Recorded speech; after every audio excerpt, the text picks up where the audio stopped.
Koalisi partai pengusung pasangan Prabowo-Hatta menggelar rapat internal yang diikuti oleh seluruh tim sukses pemenangan Prabowo-Hatta se-DKI Jakarta. Ketua Bidang Teritorial dan Penggalangan Fungsional Pemenangan Prabowo-Hatta Idrus Marham optimis DKI Jakarta akan menyumbangkan 60% suara untuk kemenangan pasangan Prabowo-Hatta. Selain dihadiri pengurus partai pendukung pasangan Prabowo-Hatta, rapat internal pemenangan pasangan Prabowo-Hatta ini juga dihadiri sejumlah organisasi masyarakat.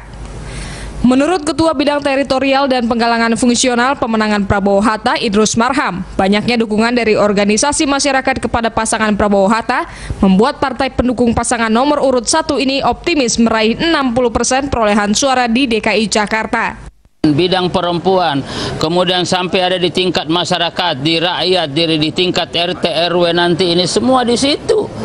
Nah, kalau ini yang kita lakukan sebagai sebuah gerakan untuk memenangkan Prabowo-Hatta, maka kemenangan Prabowo-Hatta adalah kemenangan rakyat.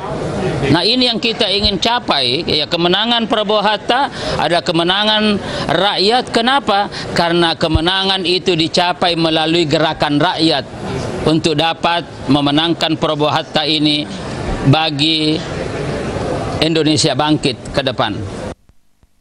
Keyakinan yang sama juga disuarakan sejumlah organisasi masyarakat yang hadir dalam rapat internal pemenangan pasangan Prabowo-Hatta ini. Kita semua galang kekuatan yang ada di tingkat grassroots.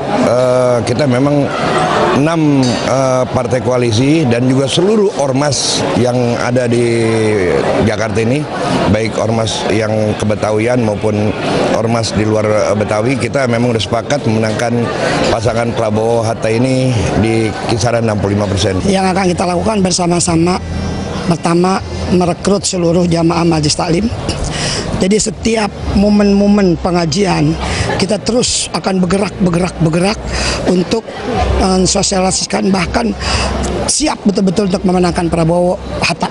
Insya Allah, karena kita kan setiap hari ketemu dengan mereka. Artinya bukan sebulan sekali, bukan hanya dalam waktu kampanye, bukan waktu pemilu ini. Kita setiap saat, ada yang malam Jumat, ada yang malam Minggu pengajian, ada yang pagi ngaji, sore ngaji. Dari situlah kita akan terus bergerak untuk memberikan pengarahan kepada mereka untuk bisa betul-betul mendukung Prabowo-Hatta. Ahmad Muhajir, Sumadi, Jak TV.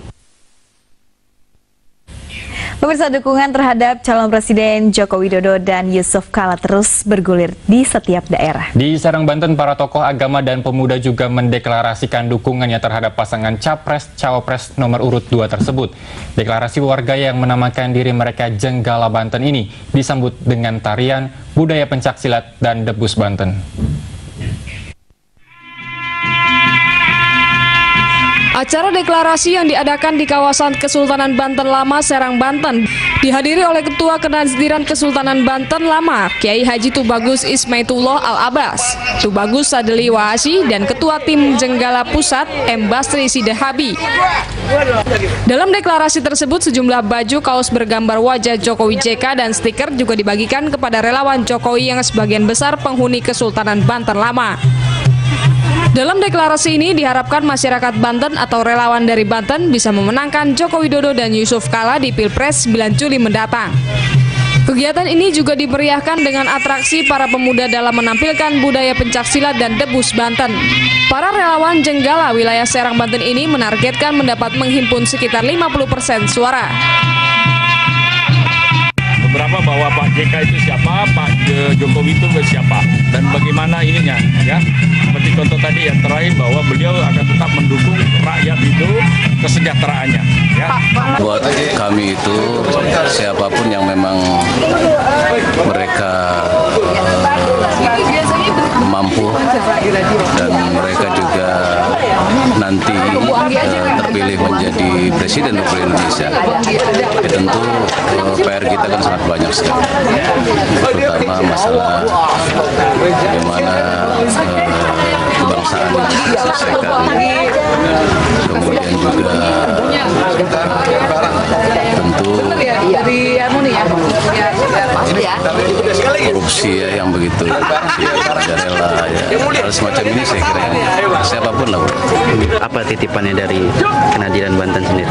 Ya, saya kira begini, apa yang disampaikan tadi oleh para relawan dari JK yang sering disampaikan, ya saya kira akan dengan baik. Itu saya kira merupakan satu bakti ya kepada bangsanya. Para tokoh agama juga berharap Jokowi JK bisa menjadi pemimpin yang amanah dan bersih dari korupsi. Melihat kondisi masyarakat Banten saat ini, Jokowi JK diharapkan mampu membawa perubahan menuju masyarakat yang lebih baik. Irwan Seuseu, Jak TV.